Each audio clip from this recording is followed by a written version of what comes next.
Hi, folks. I just need to get set up here. And good. There was a question from last week, so I'm having to skip around here a little bit. Burr's later life, I said I'd put together some slides on that. And so we're going to do about 20 slides on Burr's later life. I have added this to the lecture slides on Jefferson because Burr and Jefferson were such wonderful enemies that I think it's probably good to tell more about him. At any rate, let's take a look at his later life.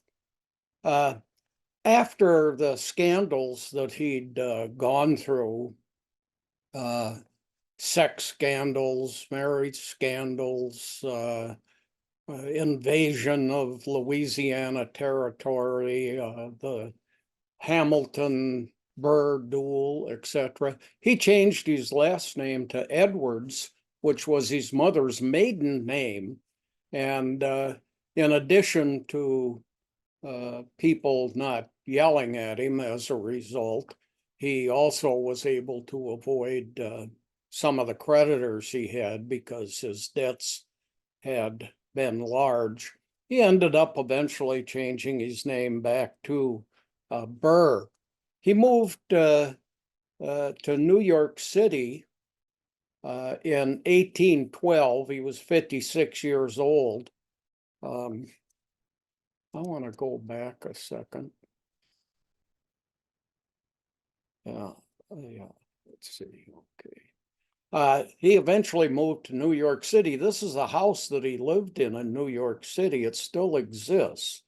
It's at 11 Reed Street. And the arrow here points to the area in Manhattan. That's Reed Street, as you can see here, Reed Street. And it's in the lower section, the southern section of Manhattan. Over on this map, you can see here's the bottom, the southern portion of Manhattan. So you can see he's in the south of the area. But that was the area that was first populated, and we're talking about 1812 here. So this is where much of the population was centered. You can see here's the World Trade Center, the memorial for it. You can see he's just a few blocks north of that particular site. He gets involved in a third marriage, lived peaceably in New York City. And in 1833, at the age of 77, he marries again. Now, immediately after the scandal and the trial that found him not guilty, he went and lived for 4 years in Europe and England in particular, but traveled around in Europe. Now he's back in New York City, and this is the woman he marries, Elijah Jamal. She was 58 years old. He was 77. This kind of age difference was not unusual in the 1800s. Came to be quite a bias against these big age differences in marriage during the 20th century. She was also a person with a good deal of money. She was wealthy, and that may have been part of the motivation of Burr. This is the mansion that they lived in, and it was indeed further north. I mean, there were people living all over Manhattan, even though the southern portion was more crowded. Now, here we go to 160th Street in North Manhattan, and that's where this mansion is located. It's called the Morris Jamal Mansion. And Manhattan goes to like 200th Street. This is 160th Street. So you can see that it's quite a ways north there. He was really depleting his wife's finances. She had money. He was making land speculations. He was paying off his own debts. After 4 months of marriage, she kicked him out of the house. So that didn't last long. End of life for Burr. He moved to the St. James Hotel after he got kicked out of the Jamal Mansion by his wife. That's on Staten Island, so it's a whole different section of New York City. And spent the last 3 years of his life living in this hotel, and he died there. Here's Staten Island down here. Here's Manhattan up here. So you can see he's living. And the boroughs of New York City are Manhattan, Staten Island, Brooklyn, Queens, etc. There they are. And this is Long Island, for instance. He died there.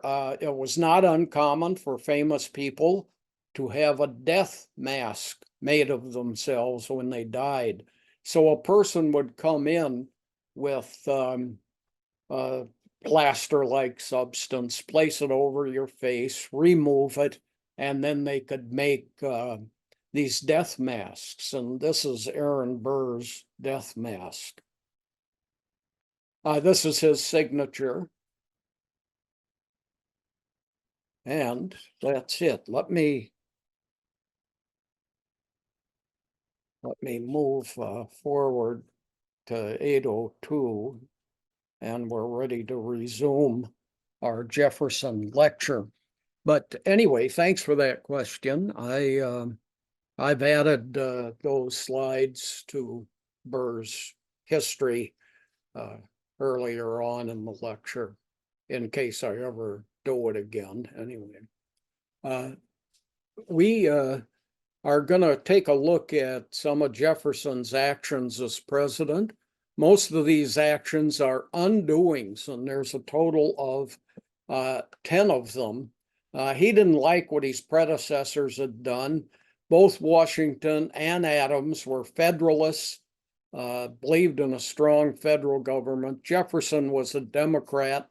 Now, this may seem strange, but the Democrats were opposed to a strong federal government. By the 1870s and 80s, they start changing their mind about that. So let's take a look at 10 items of Jefferson's first actions, and they were undoings as president. He was opposed to a federal debt. This would give more power to the federal government. Jefferson was opposed to that.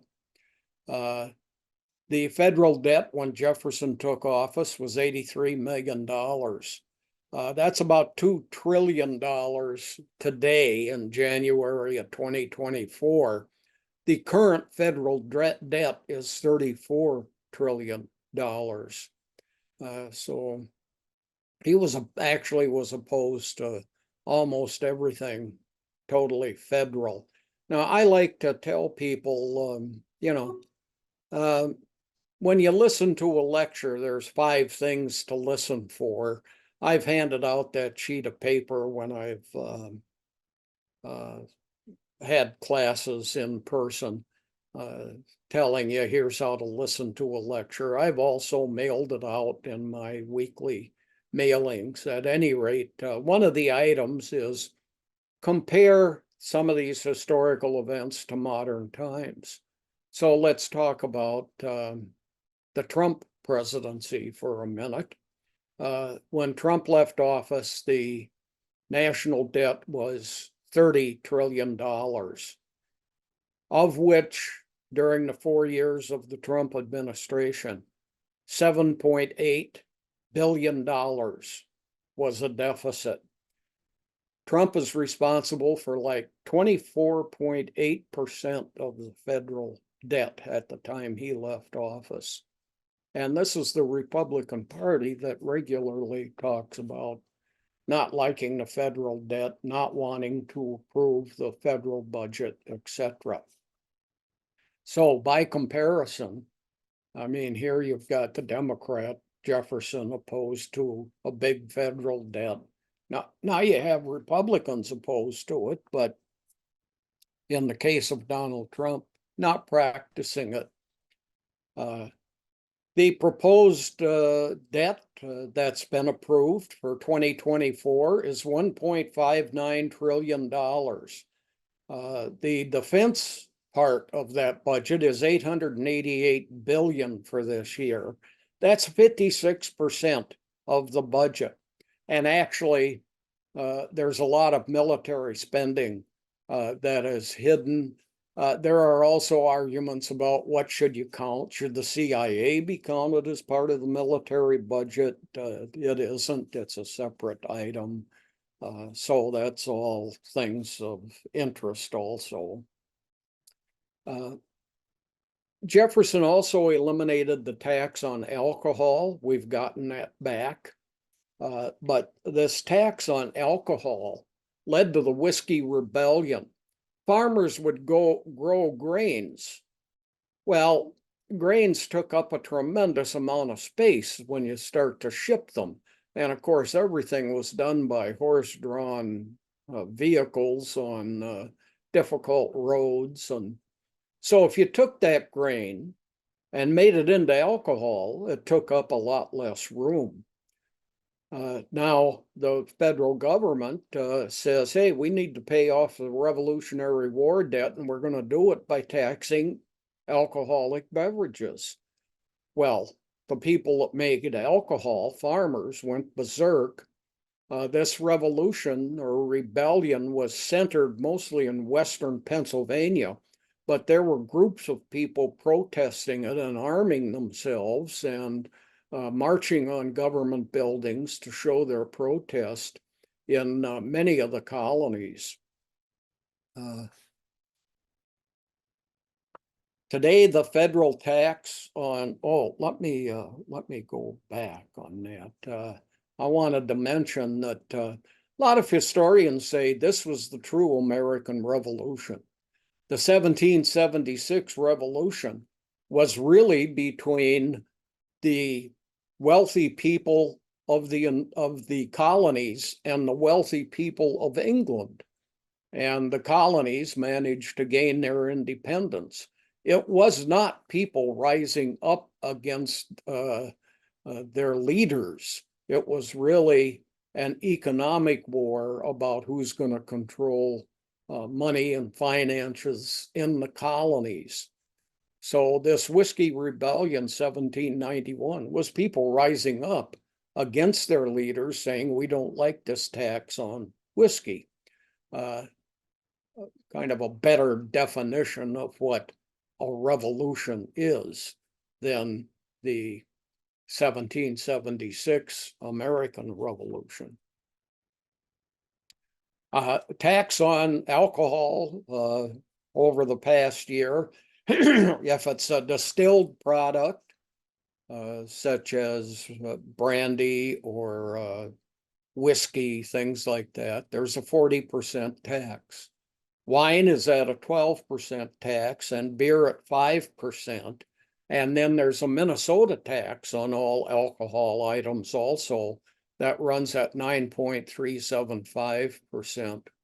So if you got a $10 bottle of brandy, 40% of that is $4, you're up to $14. Then you can add another roughly 10% almost onto that. You get up to $15.50 maybe. So your $10 soon becomes $15.50 due to current taxes on alcoholic distilled items. Third thing that Jefferson undid was he eliminated portions of the federal economic system. He wanted to reduce spending. And if you get all these economic controls out of the federal government, turn them over to the states, you're doing that. A lot of that was set up by the Federalists under George Washington and Alexander Hamilton, who was not president, but was Secretary of the Treasury under Washington, and also under John Adams as president. And Jefferson was very anti-federal government. So he wanted to be rid of this federal economic system that had been created by the first two presidents. One of the items at that federal level was a national bank owned by the federal government. And Jefferson attempted to shut it down, but he had lots of opposition within his own Democratic Party to the shutdown of the United States National Bank. So it never occurred. Finally happened under Andrew Jackson. Decreased military spending. We had a war that ended in 1783. It's now 1801. We don't need all these soldiers. We don't need an army. This is peacetime. Get rid of that stuff. Decreasing military spending will weaken the federal government. It won't have as much money as it needs when you're maintaining an army. So get rid of that. Today, no military cuts are allowed by either of the two major parties, and it increases dramatically every year. Federal budget decreased by 1/3 over Jefferson's 8 years in office. If the federal budget had been $100 when Jefferson took office, when he left office, it would have been under $67. So he reduced that federal budget. He wanted to weaken the federal government. Main argument was he was worried about disempowering the federal government, and pretty soon they'd start talking about slavery, maybe wanting to eliminate it. Jefferson was a massive slave owner with about 600 slaves at maximum.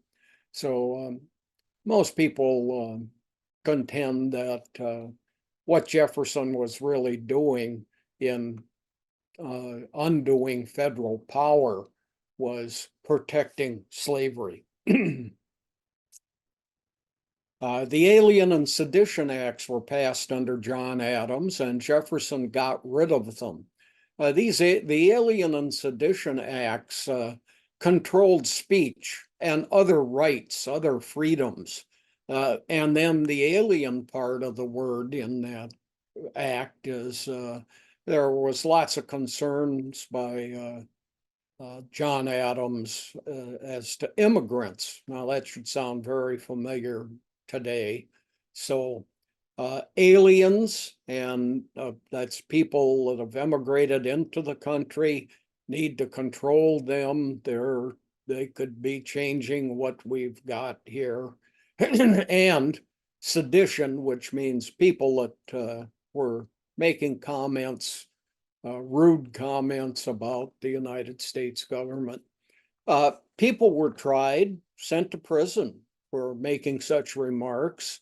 Many aliens were exported as a result during the Adams administration. And this should sound very familiar, again, relating it to modern times. You've had lots of people over the last 20 to 30 years very concerned about immigrants coming across the Mexican border. Donald Trump has stated that he will pardon all people who took part in the January 6th insurrection. There has also been talk, Donald Trump has stated that he will also pardon himself, currently facing 91 felony charges. Can a president do that? We will maybe see. The Judiciary Act of 1801 is the 8th item that we're going to talk about in the Jefferson undoings.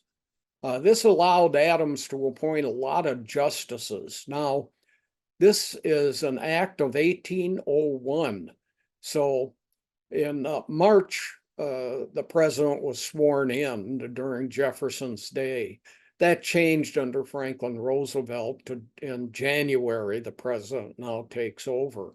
But anyway, it's 1801.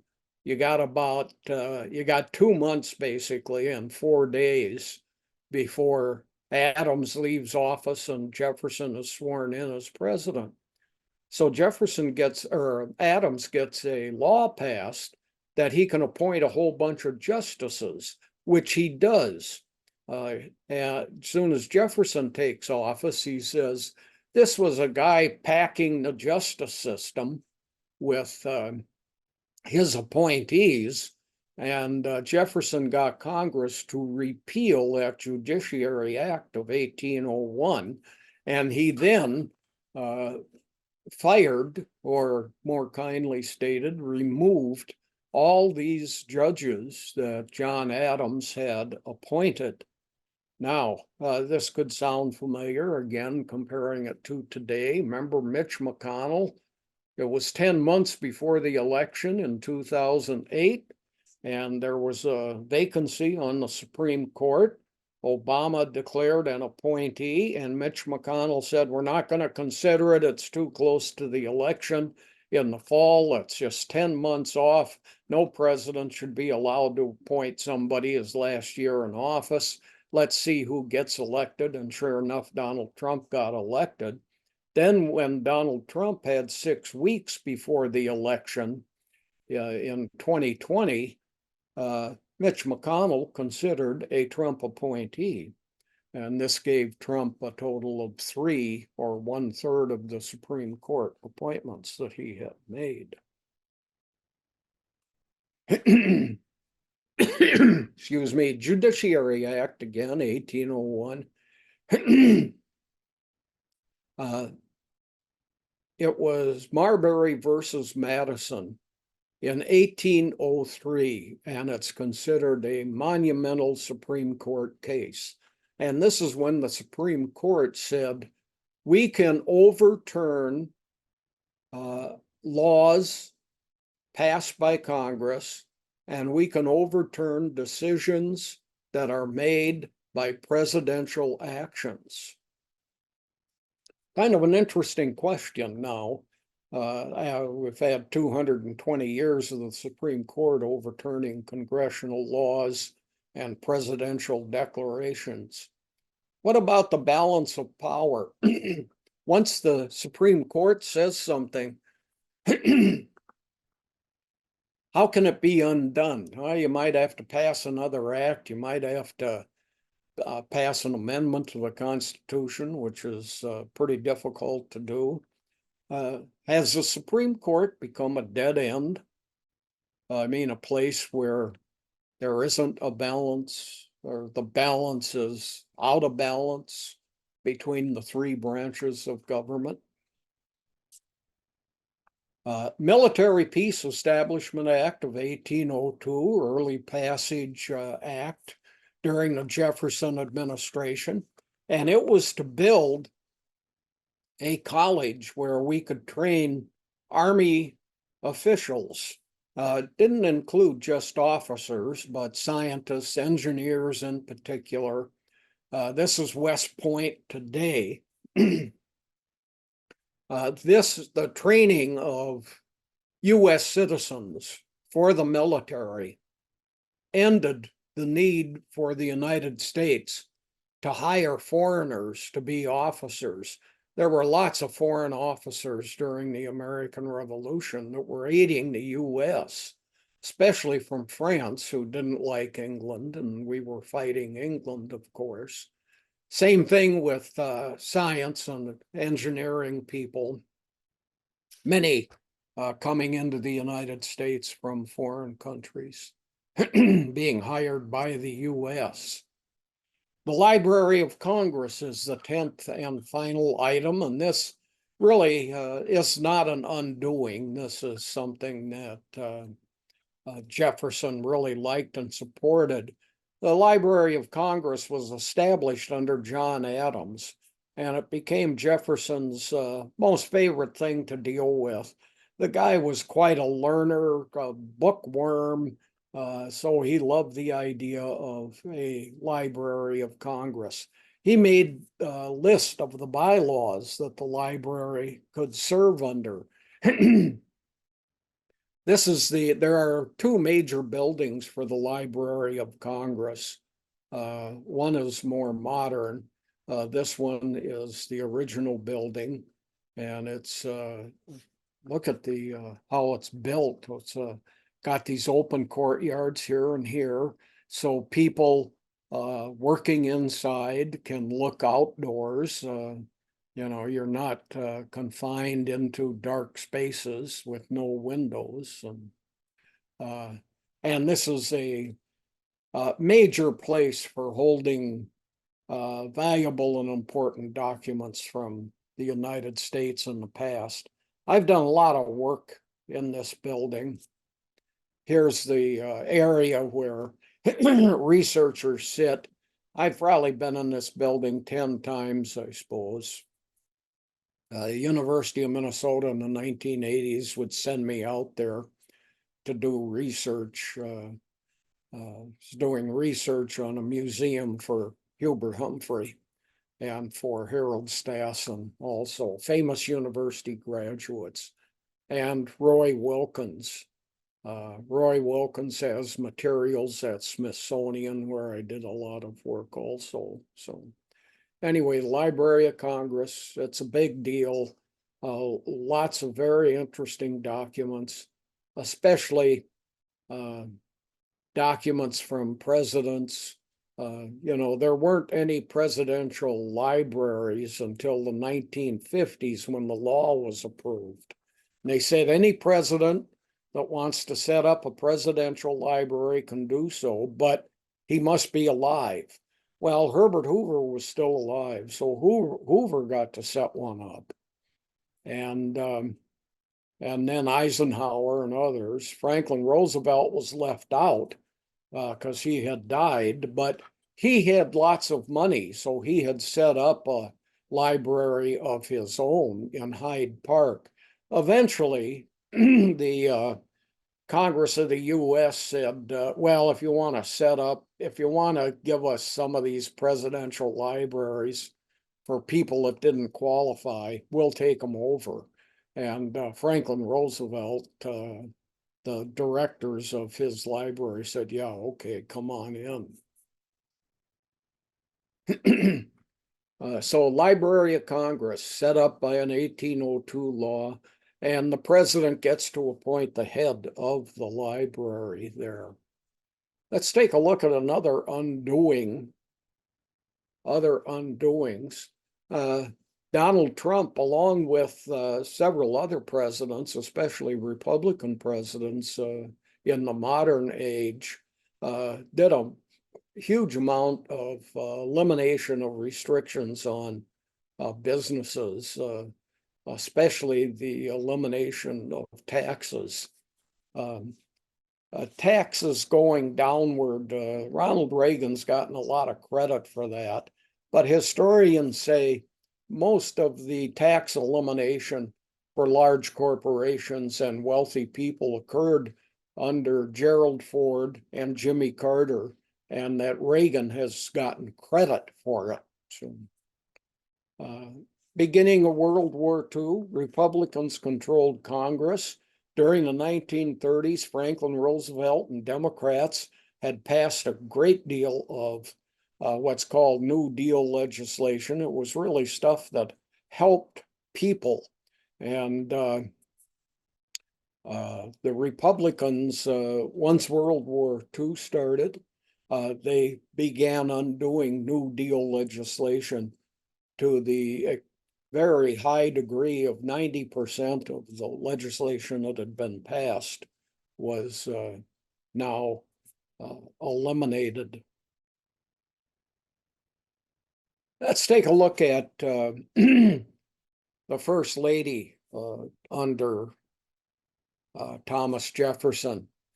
I have frequently been asked to do more First Ladies. Why don't you do courses on First Ladies? And well, the title of the class is the President's Presidential History.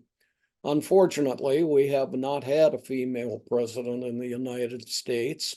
Europe has had many. Frequently, they're not called presidents. They're prime ministers or some other term that's used. So we're 40 years behind most European countries. And There already was through OLLI a course on first ladies, so me doing one would have been a conflict. Ramsey Library thought so also, but I tend to do a few slides on first ladies, just let you know what's going on a little bit. It's a very interesting topic. You can go into Amazon and look up books on first ladies, and there's lots of interesting things to purchase and read about first ladies. And I've been doing this presidential course now for, I think this is the 18th year. So it could take a long time to get through first ladies, and I've now hit my 80s, so it isn't going to happen by me, I guess. This is Martha Wales. She was married to Thomas Jefferson, his first and only wife. Excuse me. She died in 1782. This is 19 years before Jefferson took office, so she never served as First Lady. What's Jefferson to do? Well, he has done what several presidents have had to do, and that is he appoints First Lady, someone he's not married to. In this case of Jefferson, he appointed his two daughters to act as First Ladies. They were both married, had children, so it would be a big job. So let's have two people doing it, and they can trade off responsibilities. And that's exactly what happened. Here's Martha Jefferson Randolph on the left, Mary Jefferson Epps on the right. However, they didn't like it much. As a matter of fact, they were very much opposed to doing the job. After just a few months, Jefferson then went to the wife of his friend James Madison, Dolly Madison, asked her if she would perform the duties of First Lady. She served almost the total 8 years of Jefferson's presidency as First Lady. The graphic here is Dolly Madison as a young woman. Here she is during her Middle Ages when she served as First Lady again. She ended up serving a total of 16 years as First Lady. That's a record that'll probably never be broken. However, if we become a dictatorship at some point, which has happened to all democracies, the few that have existed in human history, then you get a dictator who's 50 years old, and we might get a First Lady who serves 25 years or something. But assuming we can maintain our democracy, this will certainly be an unbeatable record. The graphic here is James and Dolly Madison as senior citizens. After her husband died, this is Dolly Madison now, and he wanted to live where they had, a plantation, so they did. When he died, she moved back into Washington, D.C. The picture here is the house that she purchased and lived in for many years. And she would have parties for congressmen at this house. And it's in Lafayette Park. It's right across the street from the White House and not very far from the Capitol building.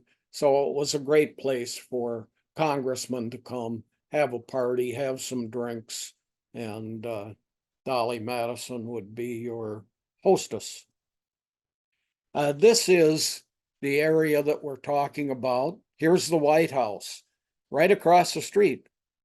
This is the park here. And Dolly Madison, this was her house right here. So she lived right on the park. And there's some other famous, here's the Arlington Hotel. This was a place where lots of famous people stayed when they were visiting the president. Congressmen frequently lived there. They would walk this way on this street over to the Capitol building. Here's the Decatur House, opposite end of the block from Dolly Madison's. Stephen Decatur. He took part in the Barbary War, which we're going to talk about in a bit. And he also was a very significant character in the War of 1812. Over here, William Seward's house. William Seward was in the cabinet of Abraham Lincoln. And during the Lincoln assassination, of course, it was a conspiracy. There were several people, not just John Wilkes Booth, each one assigned to assassinate the vice president and the members of the cabinet. The only person that got through to a cabinet member got into Seward's house, stabbed him in the face, and really did a lot of damage. The whole right side of Seward's face was, the muscles were deteriorated on it. And so Lafayette Park here, White House here. Here's the State War and Navy Department's building. Here's the Treasury Department building. It's quite an interesting area. Lots of protests in Lafayette Park because it's right across the street from the White House. And anyway, interesting spot.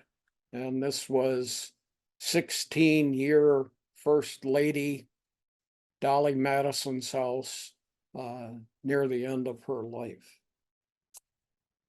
Let's take a look at the First Barbary War, which occurred during the presidency of Jefferson. The Barbary War took place in the Mediterranean Sea.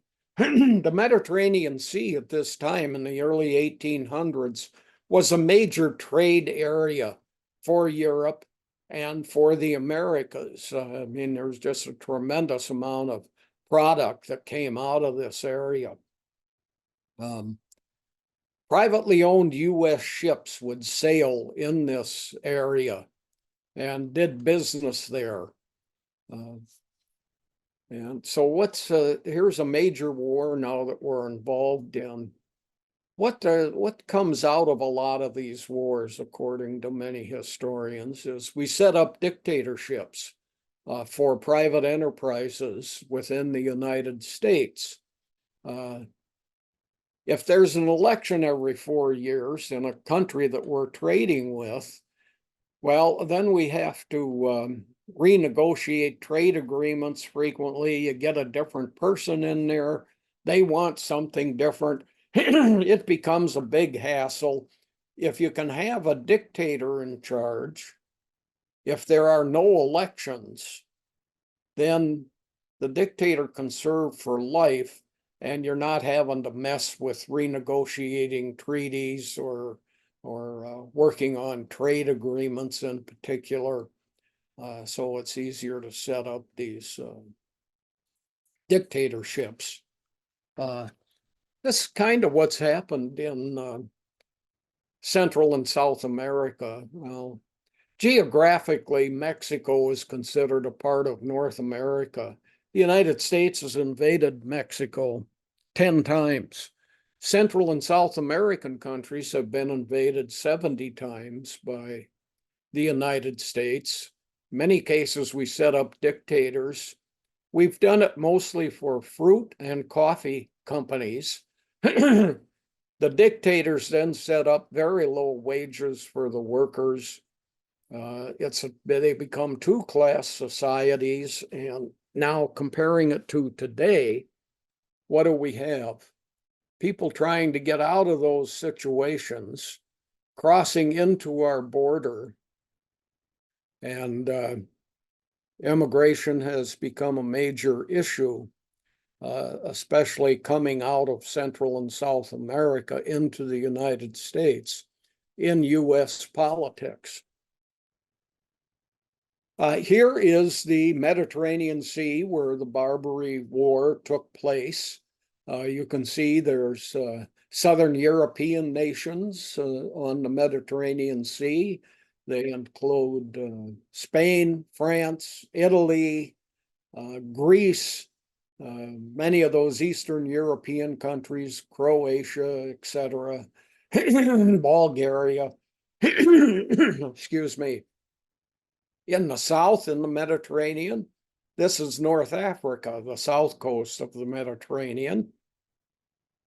And you can see that includes Morocco, Algeria, Tunisia, Libya, Egypt, Turkey, and the Middle Eastern countries. But the Barbary Coast is the name for the coast of North Africa.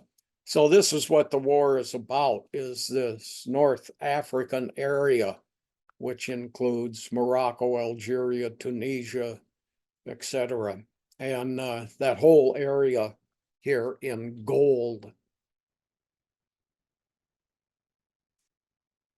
Now, what would happen in the Mediterranean is there were pirates, and these private United States ships would frequently be attacked by pirates. They would be able to take over the ship. They would jail the crew. They now had control of the ship, the cargo, and the crew. And they would ask the private U.S. company to pay us a ransom, and we'll give you the stuff back. So that's what the Barbary War was about. These thefts had been occurring before there was a United States, when the United States was British colonies. Now that was fine. We didn't have trouble then because Britain supported our private ships, the colonial private ships in the Mediterranean area. We cast off Britain, start our own country, don't have much of a navy, are unable to protect these privately owned ships that are now part of the United States. So Jefferson says, we need to go to war in this area in order to protect shipping and trade for the United States. Jefferson asks Congress for a declaration of war. In 1801, Congress says, yes, absolutely. This is the first declaration of war approved constitutionally. That Whiskey Rebellion that we talked about earlier, George Washington actually commanded more troops putting that Whiskey Rebellion down than he commanded during the American Revolution. And there was no declaration of war against that uprising. So it's interesting, there were some minor conflicts like that where Congress didn't approve anything. It wasn't until 1801, this is a dozen years after the founding or the writing of the Constitution, or approval of the Constitution. In modern day United States, we've had multiple wars since the end of World War II, but we have had no congressional approval through the Congress since 1941, when we declared war on Japan and other countries. A lot of legislators argue that if we vote for money for a war, that's supporting it, that's declaring war. So Vietnam, no declaration of war. There were multiple times we declared that here's some money you can spend on that war. So we are giving approval. Well, yeah, the other side argues technically not so. There were 5 naval attacks that occurred along this coast. Tripoli was the major city where these pirates hid out, or where they docked their ships. So most of these attacks came out of Libya, the city of Tripoli in particular. How about that Marine fight song? From the halls of Montezuma to the shores of Tripoli. That's where that's where this phrase comes from. Now, from the halls of Montezuma, that was an invasion of Mexico. To the shores of Tripoli, that's the Barbary War that we're talking about now. Next major item that we're going to discuss, and this is a very lengthy section, is on the Louisiana Purchase. Up until 1800, Louisiana, that whole area that you see in white, was owned by Spain. And Spain got invaded by France. And Spain also began to lose a tremendous amount of power worldwide. Spain was the big leader in the 1600s, even into the 1700s.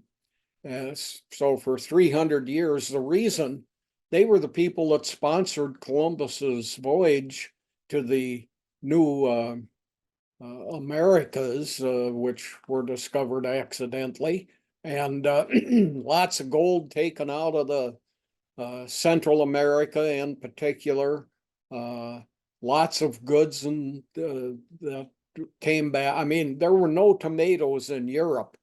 Italian spaghetti sauce didn't occur until after the discovery of the Americas. A lot of the hard nut meats, like almonds, for instance, came out of the Americas. None of this stuff was known in Europe. It's interesting to look up foods that didn't exist in Europe until after the discovery of the Americas. So, Louisiana Territory ended up getting ceded to France after France conquered Spain. And Spain then loses control of Louisiana Territory. France now controls it. Spain, Napoleon appoints his brother the new king of Spain. Here's Louisiana Territory in white. Tremendous amount of land. It's 828,000 square miles east of the Mississippi River. Here's the Mississippi River. All this land over here that is owned by the United States is 865,000 square miles. The Louisiana Purchase under Jefferson nearly doubled the size of the United States.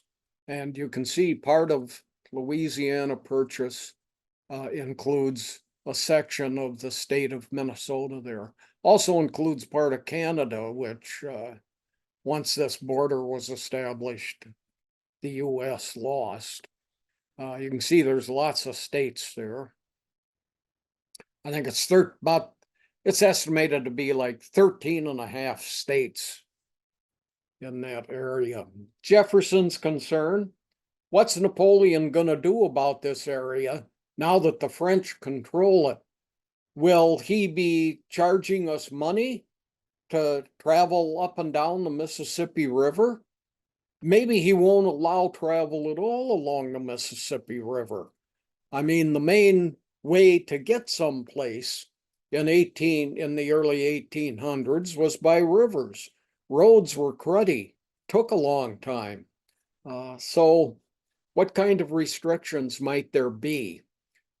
What we need to do is try to buy up this land. Now, what Jefferson said was, we can't afford to buy it, but let's just buy this part down here. Then we can control access to the Mississippi River ourselves.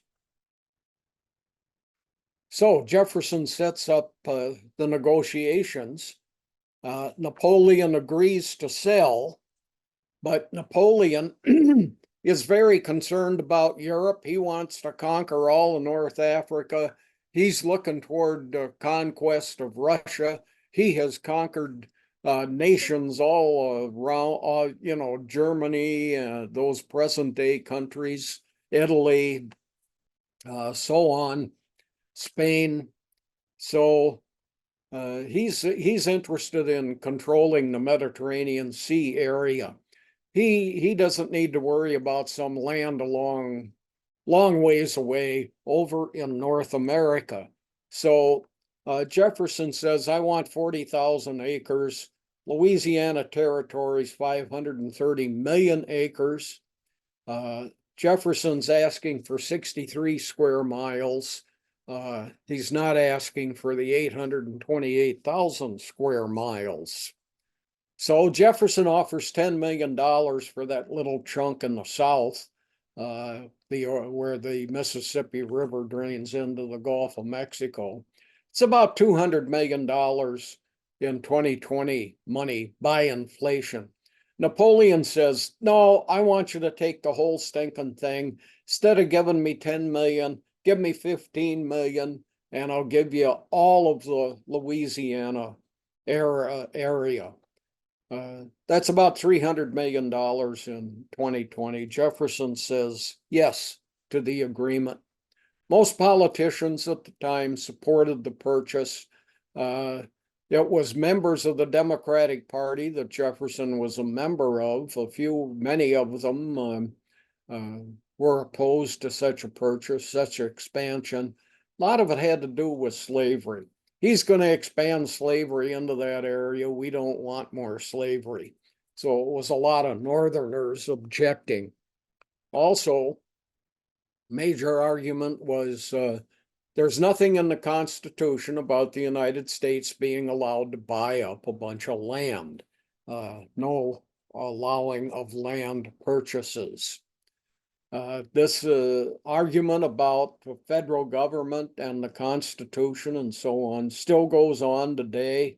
We see some of it within the Republican Party. You've got an extremely right-wing branch of about a dozen people who have almost come to fistfights when they were trying to elect a Speaker of the House. And so there were people that were opposed to Jefferson purchasing land outside the present U.S., just as there are arguments today. The United States Senate approved the purchase. There were 15 states at the time, 2 senators from each state. The Senate approves treaties. This is considered a treaty, so the House is not involved. Okay, you got 15 states, 2 senators, that's 30 senators. The vote was 24-6 to approve the purchase. That's an 80%, just a gigantic approval rating for the Louisiana purchase. Most historians today approve the purchase. The big time historian of westward expansion was pictured here, Frederick Jackson Turner. He's called the historian of the prairie. He's written about the frontier in particular, was an area of his expertise. In 1892, when he was 31 years old, westward expansion disappeared. There was no more land to take over. The United States was now a coast-to-coast country, and every bit of land was owned by somebody. What do we do now that the frontier has disappeared? Now that there's no open land anymore? This is what Turner was writing about. He lived from 1861 to 1932. In one of his books, he states that the Louisiana Purchase is the most significant and monumental event in United States history. Quite an amazing statement, but it doubled the size of the United States. It was westward expansion. Unknown at the time, the U.S. had just purchased the largest fertile land area in the world, today called the United States Midwest. If you talk to people on either coast, we don't exist. Jefferson's hypocrisy. He was concerned about too much federal government. It will lead to a dictatorship. It will lead to the end of slavery. He was opposed to the debt that the national government was running up. That'd give more power to the federal government, and yet look what he's doing. He led the way in the Louisiana Purchase, doubling the size of the United States, violated his belief in a weak federal government, and it created a huge national debt. He just spent $15 million more.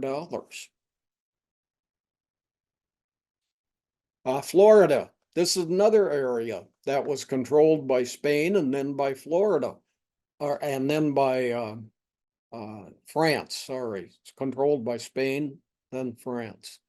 What's happening in Florida during the Jefferson presidency? Well, Jefferson wanted Florida also.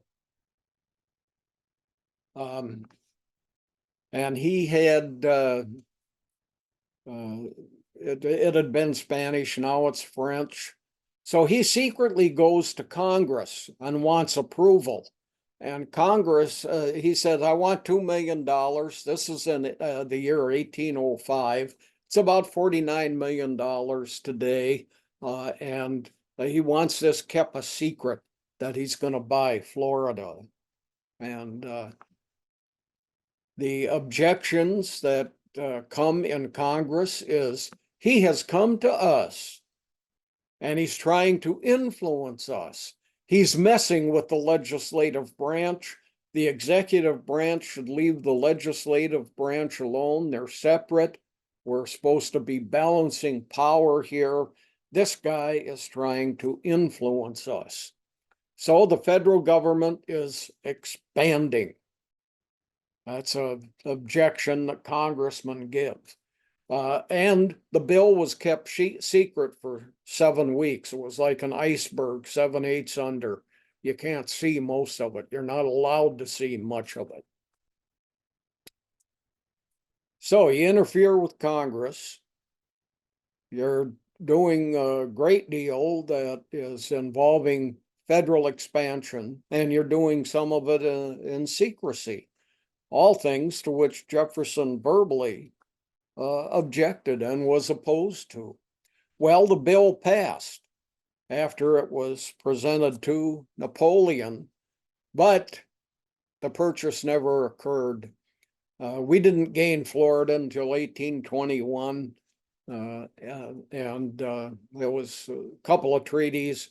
Adams' Onus Treaty of 1819, and that's John Quincy Adams, ex-president, and the Transcontinental Treaty of 1821. So you can see we gained a great deal of territory here that's only about 2 feet above sea level, this area of Florida.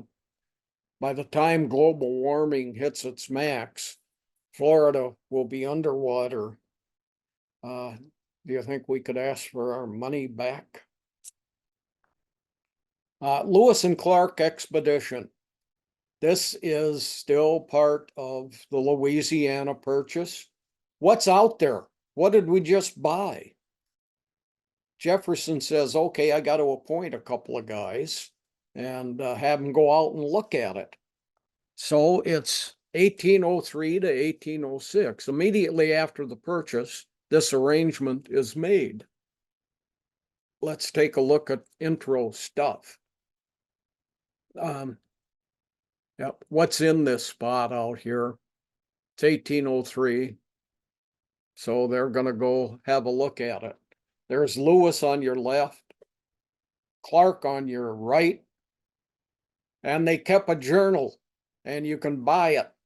It's available on Amazon. The entire book is typewritten. It's not in handwriting, so it's easy to read. I have this book. I've read it.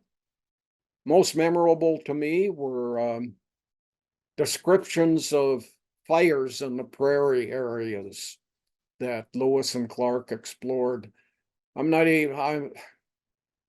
going to tell you about it. It is so grisly and what it did to people, but it's just a very dramatic section about huge areas of the prairie burning through native villages, etc.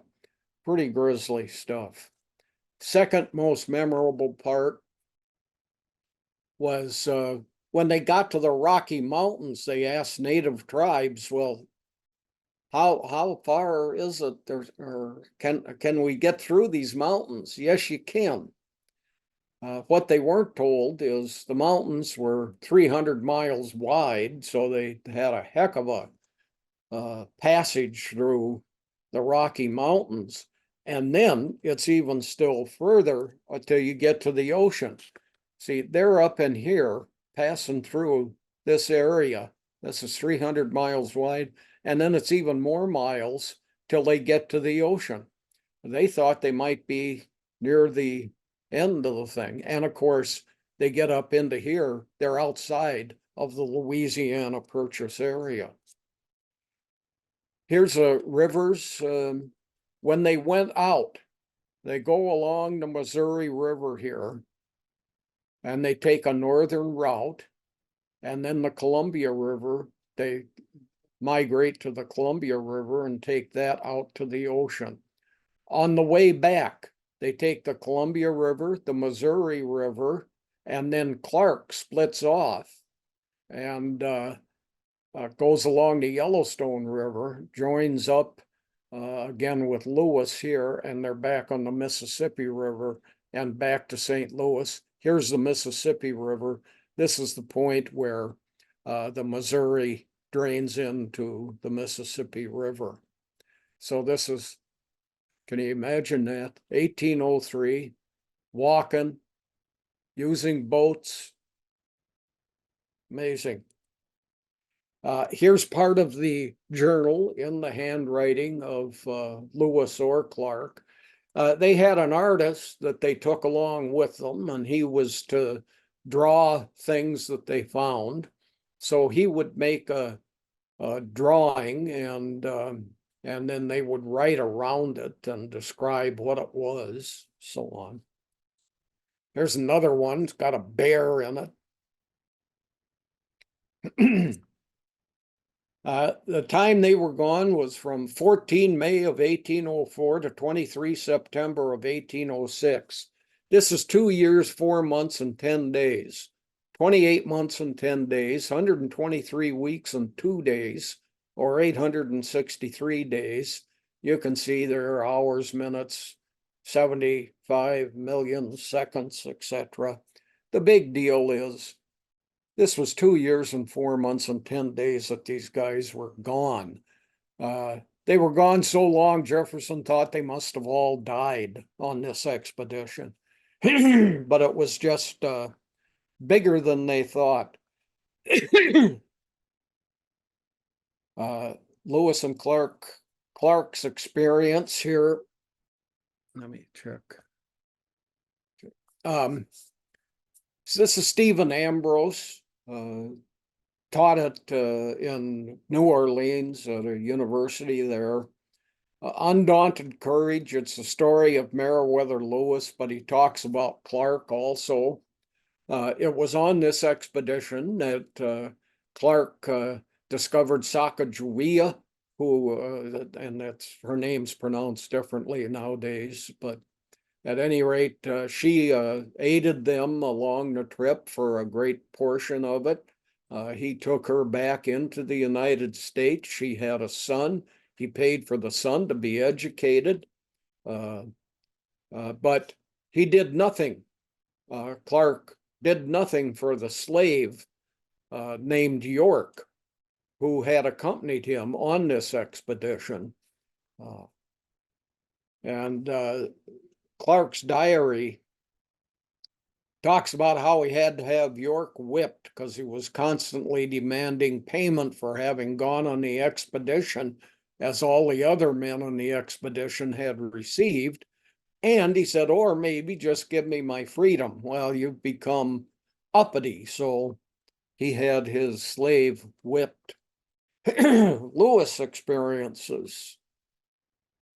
Lewis was named governor of Louisiana Territory. He was resided in St. Louis and controlled the territory from that city. And there were charges that were made against him by other people. So he's called back to Washington, D.C. to be questioned. And on the way back, he's spending a night in an inn on the Natchez Trail, and a gunshot is heard from upstairs in one of the rooms. They go up and they find Lewis dead in his room with a gun at his side. This is roughly the area where Lewis's death occurred. Was he murdered or was it suicide? A lot of people are undecided about it.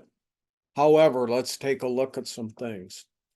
Lots of people recorded in their diaries how depressive Lewis was as a person, and that he drank heavily, daily, downing bottles of liquor. And now he's under investigation and on his way back to Washington, D.C. Consequently, suicide is likely, and no murderer was found. Who would leave their gun behind, etc. 5 major accomplishments on the Lewis and Clark expedition. Let's take a look at those. Number 1, map the area. Here's a map that they made. I'd hate to have to read this thing, but anyway, quite interesting. Look at all the rivers in this thing. I mean, it's just loaded with little tributaries, some of them creeks and so on. And then you get the mountains over here, but look at all this. It's amazing, the areas that they mapped. Establish United States claim to the Louisiana Territory and areas beyond it. Okay, we've sent men out there. They have actually walked on that ground. We have purchased it. These are reasons we own it. Prevent other nations from claiming ownership. The concern was Spain maybe coming back and declaring that it owned it. Mexico might say it. France, Britain maybe would claim part of the area. 4th, find a water passage to the Pacific Ocean, which is what they did. Basically, the Missouri River, then you transport your boats over to the Columbia River, and you're at the Pacific Ocean.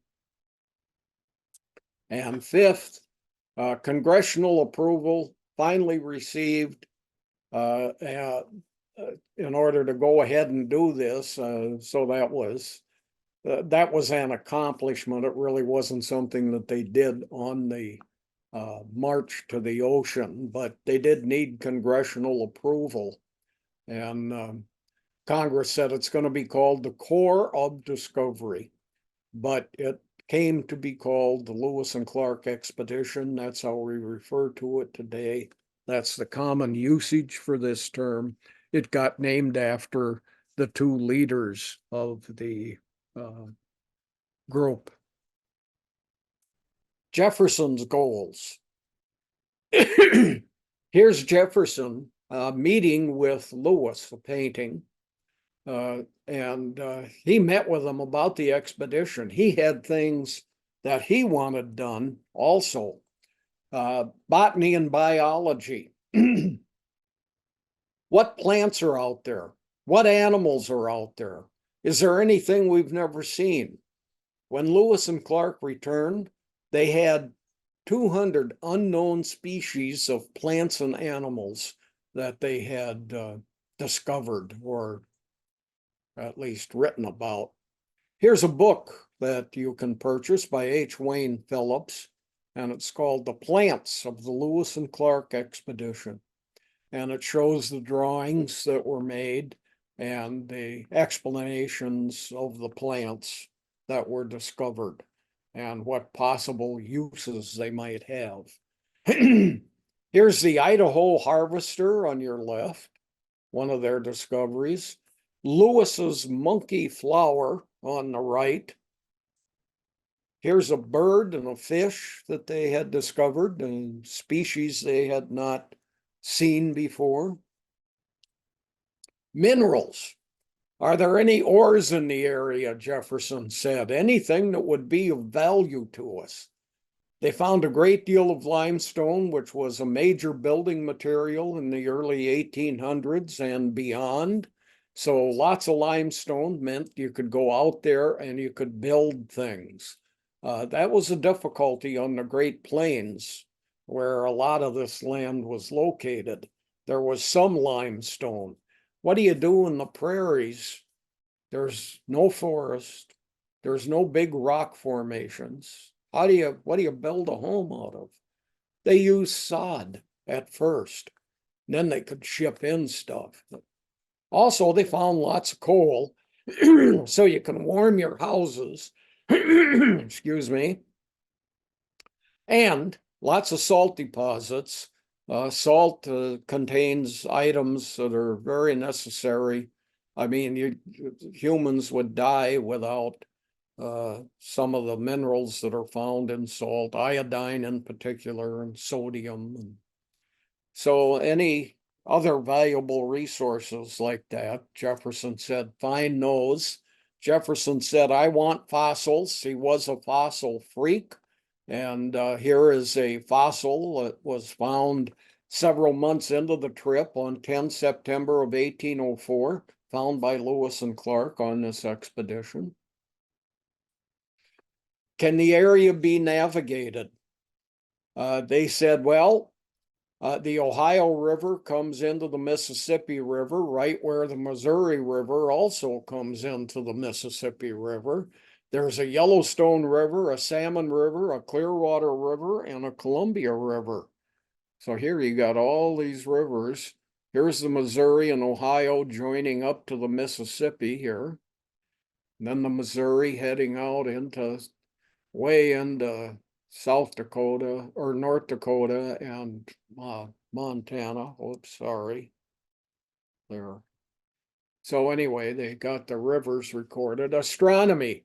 What do the stars look like? Are they all the same? Can you navigate well out in that area? Can you use anything in the sky for guidance? This is a picture of sky in Montana. You can see the Milky Way galaxy running along here. And they created over 140 maps. Here's this thing again. Here's another one that they made. This is 1803 map. Clark was a big-time cartographer. It's what he really spent much of his education learning about, was how to make maps.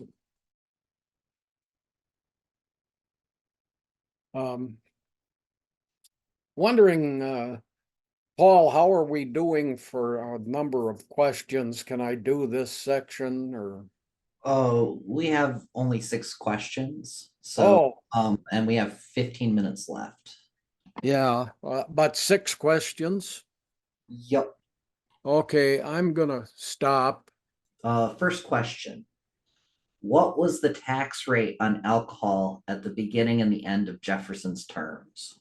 Oh, I don't know. And that tax rate was during the George Washington presidency, that liquor tax that led to that. And I don't know what the rate was, but I can, let me make a note here and I'll look up for next week the tax rate on alcohol. And that would have been in the 1790s. I'll look that up, but yeah, thanks. I don't know how high it was or how much it was, or It may have been an amount of money, not a percentage of the sale price. So, Okay, here's one. What are the names of the four senators who voted against the Louisiana Purchase? uh, I don't know. So let me write that down. Who voted against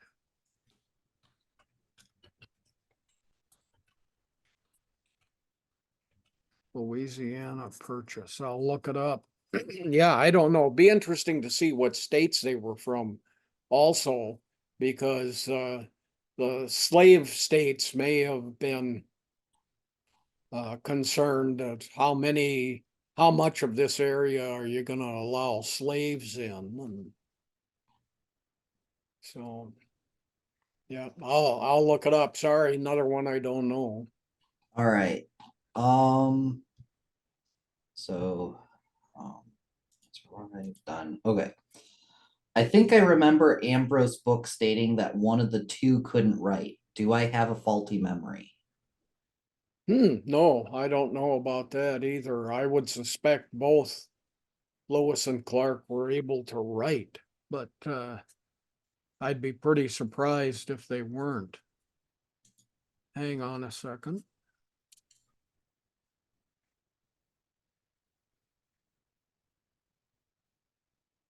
His penmanship may not have been as good or something. Anyway, All right. Regarding our purchase of land, how is it that Spain and then France owned it in the first place? Did any other governments challenge the sale and purchase saying you don't own it in the first place? the purchase of the land, which was originally owned by Spain, was the result of the Spanish discovery of the Americas, and they just simply claimed everything. And Mexico extended way up toward Canada. Uh, Mexico did, and all those Spanish-speaking nations. I mean, the only nation in Central and South America that doesn't speak Spanish is Brazil. They speak Portuguese there, but Spain really controlled everything in the Americas south of Mexico and southward. Up in the northern area, the French were moving in up there, and it was primarily fur traders who moved up and across uh, southern Canada and the northern United States even. It's why so many Native Americans have French last names. So,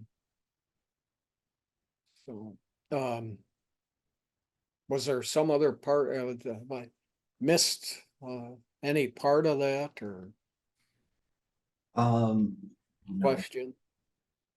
It's a lot of questions coming in. Yeah. Okay, how did Lewis and Clark stay warm in the winter in Montana?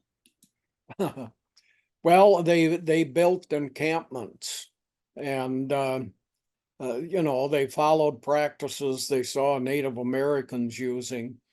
They would stop in an area when it was really cold and maybe just stay there for a month or longer. So yeah, there were encampments like that. And they needed wood to burn or coal to burn, or and they needed clothing that I gained from slaughtering animals and so on. So it was they lived off the land basically. Yeah. All right. No river bisects the Rocky Mountains, so the goal of discovering the fabled Northwest Passage, i.e., a waterway to the Pacific Ocean by Lewis and Clark, was not met. I think that's more a comment than a Yeah, question. yeah, that's a good point. You had they had a difficult time getting through the mountains, and of course, there's no river through the mountains, so it was an area Uh, they carried plans for boats. They carried some materials that they needed. They were especially worried about masts for boats so they could put a sail up, and it didn't have to use oars then and so on. But yeah, they'd have to remake a lot of that stuff. Next. Okay, there's two questions that kind of I think are the same. So, roughly, what were the accusations against Meriwether Lewis that prompted the investigation? Because another Well, says what was Lewis being that I investigated? don't know either, but I suspect they were financial. Uh, and benefiting himself there. Let me write down accusations against Lewis. I'll see if I can find something specific. Thanks. All right. Um, Besides gaining a small amount for funding his wars, were there other reasons Napoleon decided to sell the Louisiana Purchase to the U.S.? No, not that I know of. He was just interested in conquering Europe. This was a chance for him to get a slug of money that he could use toward those wars and outfitting his soldiers and building more weapons. And he had big plans. And, I mean, he conquered most of the Mediterranean area. And then his undoing was marching into Russia. So, So here's one question that says, so how large was this expedition? I think the Lewis and Clark expedition. And I then th- there's a question at the end, no women, which I mean, Sacagawea. She was a part of that. it was all men, and I believe it was 45 people that were on. So that's a good size expedition. Uh, Only one person died, and that happened soon after they left St. Louis. So it was amazing that for 2 1/4 years or so, uh, these people were in conditions they didn't know what they were going to run into, et cetera, et cetera. And yet 44 of 45 survived. All right. How does reading the Undaunted Courage book compared to the Lewis Diaries? Well, the diaries are very interesting. And, that's the original source. The other book I talked about is a historian writing about something in the distant past. And I don't know. The Lewis and Clark Journal really is impactful. It was for me more so. Anyway, that's Okay. What's the best book on the Louisiana Purchase in your opinion? well, I don't know. It's hard to call something best. I think the thing to do is go online, especially into Amazon. They give you great descriptions of books. Uh, just type in Louisiana Purchase books and start reading the explanations of the book, the summary of the book, and then go ahead and purchase what looks most interesting to you. Okay. How long did they remain at the point that they arrived? When they arrived at the coast? Like I think when they got to like the West Coast. Well, I don't know. I know the whole length of the voyage. There wasn't, there were a lot of concerns among many of the people about heading back. And of course, there were great surprises at how far it was to the ocean. And I think, if I'm remembering correctly, they were interested in getting back. Also depends on what time of the year it was when they hit the ocean. And that makes a big difference for how long you're gonna stay someplace, but specifically, I don't know how long they stayed at the ocean. Their big objective was just simply to find it. So Okay. And there's one question here. When will Ramsey Library's First Ladies course be offered again?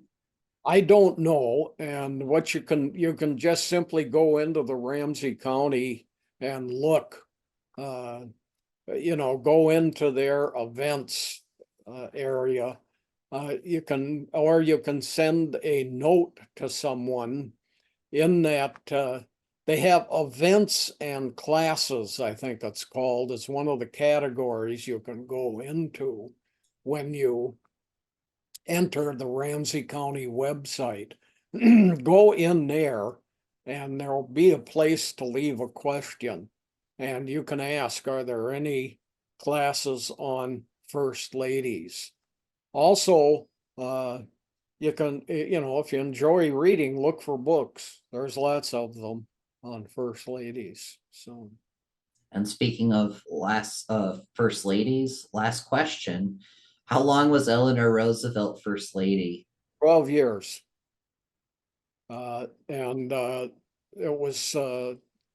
was like 15 years and 8 months for Dolly Madison. So even though Franklin Roosevelt was elected to 4 terms, and that'd be 16 years, he died a month into that 4th term. So he served like 12 years and 1 month. Consequently, Eleanor Roosevelt was first lady for that same period of time. So she was 4 years short of the record set by Dolly Madison.